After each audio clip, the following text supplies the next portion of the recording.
Hi friends, welcome to my channel. ఈరోజు video చాలా ఈజీగా టేస్టీగా చేసుకునే స్నాక్ రెసిపీ అండి. పప్పు చెక్కలు అయితే చేస్తున్నాము. ఇవి మనకి ఈవినింగ్ టైం స్నాక్గా తీసుకోవచ్చండి. లేదంటే ఏదైనా జర్నీస్ గట్ట చేసినప్పుడు దూర ప్రయాణాలలో టైంపాస్గా తినడానికి కూడా చేసుకోవచ్చు. ఇప్పుడైతే మన తయారీ విధానం చూద్దాం. స్కిప్ చేయకుండా చూడండి. ఒక మిక్సీ జార్ తీసుకున్నాను. అందులోకి కొద్దిగా అల్లం ముక్కలు అలాగే పచ్చిమిర్చి వేసానండి. రెండే వేసాను. కారానికి తగినంత తీసుకోవాలి. కొంచెం తక్కువ ఇష్టపడే వాళ్ళు ఒకటి వేసుకోవచ్చండి. పచ్చిమిర్చి అల్లం వేసి మెత్తగా పేస్ట్ అయితే చేసుకోవాలి. కచ్చపచ్చగా మిక్సీ పడితే సరిపోతుందండి. నేనైతే మిక్సీ పట్టేసాక చూపిస్తాను. ఇప్పుడైతే మనం బ్యాటర్ని అయితే కలుపుకుందాము. ఒక ప్లేట్ తీసుకున్నానండి. అందులోకి బియ్యం పిండి తీసుకున్నాను. నేను పొడి బియ్యం పిండి వాడుతున్నానండి మార్కెట్లోదే. 2 కప్స్ వరకు కూడా నేను బియ్యం పిండి తీసుకున్నానండి. అలాగే నేను ఇక్కడ పచ్చిశనగపప్పు తీసుకున్నాను.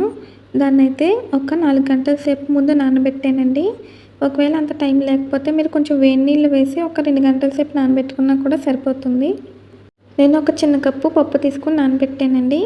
ఇప్పుడు మనమైతే బియ్యం పిండి తీసుకున్నాం కదా, అందులోకి మిక్సీ పట్టుకున్న అల్లం పచ్చిమిర్చి పేస్ట్ అయితే వేసేయాలి.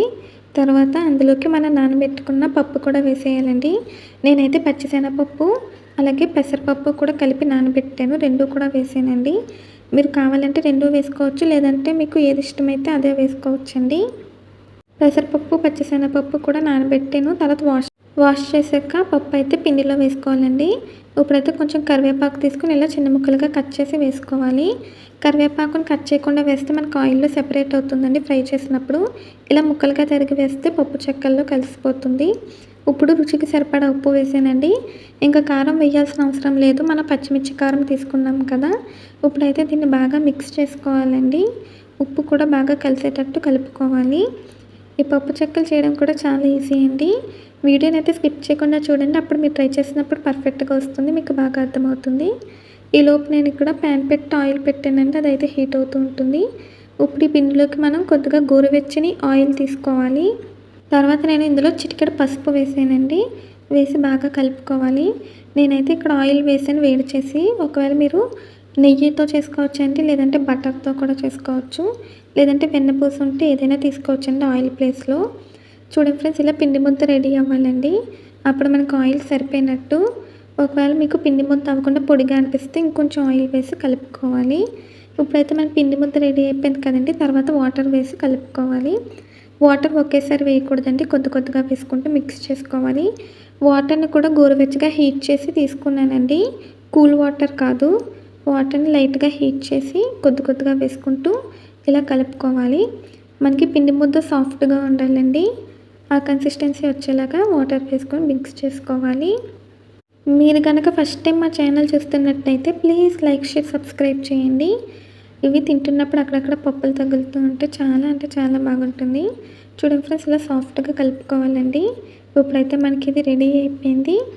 తర్వాత మనం పప్పు చెక్కలు చేసుకోవాలి కదండి. అందుకోసం కొద్దిగా ఈ మిశ్రమం తీసుకుని చిన్న చిన్న బాల్స్ లాగా అయితే చేసుకోవాలండి. మనం ఏ సైజ్ అయితే చేయాలనుకుంటున్నామో దానికి తగ్గట్టుగా బాల్స్ అయితే చేసుకోవాలి. నేనైతే కొంచెం మీడియం సైజే చేస్తున్నానండి. మీరు ఏ సైజ్ అయితే ఇష్టపడతారో ఆ సైజుకి తగ్గట్టుగా బాల్స్ అయితే చేసుకుని పక్కన పెట్టుకోవాలి. మనకి పిండి ఆరిపోకుండా మూత పెట్టుకోవాలండి. లేదంటే ఏదైనా తడి క్లాత్ ఏదైనా కూడా పెట్టి కవర్ చేసుకోవచ్చు. నేను కొంచెం తక్కువ క్వాంటిటీ చేస్తున్నానండి, అందుకే ఇంకా క్లాత్ వేయలేదు. ఒకవేళ ఎక్కువ క్వాంటిటీ చేసే వాళ్ళైతే పిండి ఆరిపోకుండా క్లాత్ ఏదైనా వేయాలండి. ఇలాగే బాల్స్ అన్నీ కూడా తయారు చేసుకోవాలి. నేను తయారు చేసాక చూపిస్తానండి. చూడండి ఫ్రెండ్స్, ఇప్పుడైతే మనకి బాల్స్ అయితే తయారైపోయాయి. పిండి ముద్దను తీసుకొని ఇలా చిన్న చిన్న బాల్స్గా చేసి పెట్టుకోవాలి.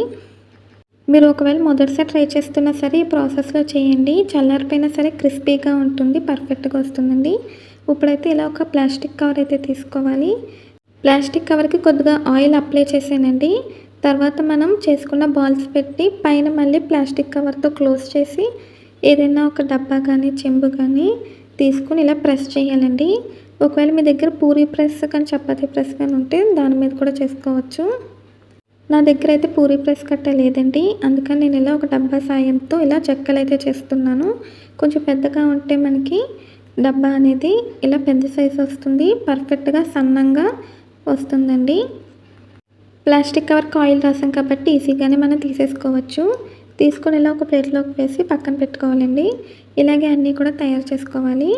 ప్లాస్టిక్ కవర్ కాస్త మనం ఆయిల్ రాయాల్సిన అవసరం లేదండి. మధ్య మధ్యలో ఆయిల్ రాసి ఆ బాల్స్ పెట్టి మళ్ళీ పైన ప్లాస్టిక్ కవర్తో క్లోజ్ చేసి డబ్బాతో ప్రెస్ చేస్తే మనకి పప్పు చెక్కలు అయితే రెడీ అయిపోతాయి. ఈలోపు మనకి ఆయిల్ కూడా హీట్ అయిపోయిందండి. ఆయిల్ బాగా హీట్ అవ్వాలండి. అప్పుడే మనకి పప్పు చెక్కలు వేస్తే చక్కగా పొంగుతూ వస్తాయండి. వీటిని హై ఫ్లేమ్లోనే పెట్టి ఫ్రై చేసుకోవాలి. అప్పుడే మనకి క్రిస్పీగా వస్తుంది. అలాగే వీటిని చాలా సన్నంగా చేసుకోవాలండి. అప్పుడు హై ఫ్లేమ్లో పెట్టి ఫ్రై చేసినా సరే మనకి పర్ఫెక్ట్గా కుక్ అయిపోతుంది, ఫ్రై అయిపోతుంది కూడా అండి. ఇలా ఆయిల్కి తగినన్ని వేసుకుని హై ఫ్లేమ్లో పెట్టి 2 సైడ్స్కి కూడా తిప్పుకుంటూ వేయించాలి. ఇవి గోల్డ్ కలర్ వచ్చేంత వరకు ఫ్రై చేసుకుంటే సరిపోతుందండి. ఈ బబుల్స్ కూడా కొంచెం తగ్గిపోవాలి, అప్పుడు మనకి ఫ్రై అయిపోయినట్టు. ఇలా అన్ని సైడ్స్కి కూడా తిప్పుకుంటూ వేయించాలి. హై ఫ్లేమ్లో పెట్టి ఫ్రై చేస్తాం కాబట్టి తొందరగా ఫ్రై అయిపోతుందండి. సన్నంగా చేస్తాం కాబట్టి బాగా కుక్ అవుతుంది. ఆయిల్ బాగా హీట్ అయ్యాకనే పప్పు చెక్కలు అయితే వేసి వేయించాలండి. మీలో ఎంతమందికి పప్పు చెక్కలు అంటే ఇష్టమో కామెంట్స్లో తెలియచేయండి. స్నాక్ అయితే బెస్ట్ రెసిపీ ఇది. వీటిని అయితే మనం స్టోర్ చేసుకోవచ్చండి. వీటిని అయితే ఫ్రై చేసాక మనం వేరే ప్లేట్లోకి తీసుకుంటాం కదా, తర్వాత కూడా ఇవి కొంచెం కలర్ అనేది వస్తుందండి. అందుకని గోల్డ్ కలర్ వచ్చేంత వరకు ఫ్రై చేసుకుంటే సరిపోతుంది. చూడండి ఫ్రెండ్స్, ఇప్పుడైతే మనకి ఫ్రై అయిపోతున్నాయి. ఇవి చల్లారిపోయినా సరే చాలా క్రిస్పీగా ఉంటుందండి, బాగుంటాయి. పిల్లలకి అయితే బాగా ఎంజాయ్ చేస్తూ తింటారు. చూడండి ఫ్రెండ్స్, ఇప్పుడైతే మనకి ఫ్రై అయిపోయింది. వీటిని అయితే ఇలా గరిటలోకి తీసుకొని ఎక్స్ట్రా ఆయిల్ ఉంటే తీసేయాలండి. చూడండి ఫ్రెండ్స్, ఈ కలర్ వస్తే సరిపోతుందండి. అక్కడక్కడ పప్పులు తగులుతూ ఉంటే చాలా బాగుంటుంది. వీటిని అయితే ఇప్పుడు ఒక ప్లేట్లోకి తీసుకుందాము. చూడండి ఫ్రెండ్స్, మంచిగా సౌండ్ కూడా వచ్చాయి. మనకి చల్లారిపోయినా సరే క్రిస్పీగా ఉంటుందండి. ఇప్పుడైతే ఒక వాయి ఫ్రై చేసుకున్నాం కదా, రెండో వాయి కూడా వేసుకుందాము. మా ఇంట్లో అయితే పప్పు చెక్కలు ఇష్టపడతారండి, ఇష్టంగా తింటారు. చూడండి ఫ్రెండ్స్, ఆయిల్ అయితే బాగా హీట్ అవ్వాలండి. తర్వాత ఆయిల్కి తగినన్ని పప్పు చెక్కలు వేసి వేయించాలి. అన్ని సైడ్స్కి కూడా తిప్పుకుంటూ మంచిగా గోల్డ్ కలర్ వచ్చేంత వరకు, బబుల్స్ తగ్గిపోయేంత వరకు కూడా ఫ్రై చేయాలి. ఇలా ఒకసారి అయితే ట్రై చేయండి, చల్లారిపోయినా సరే క్రిస్పీగా ఉంటుంది.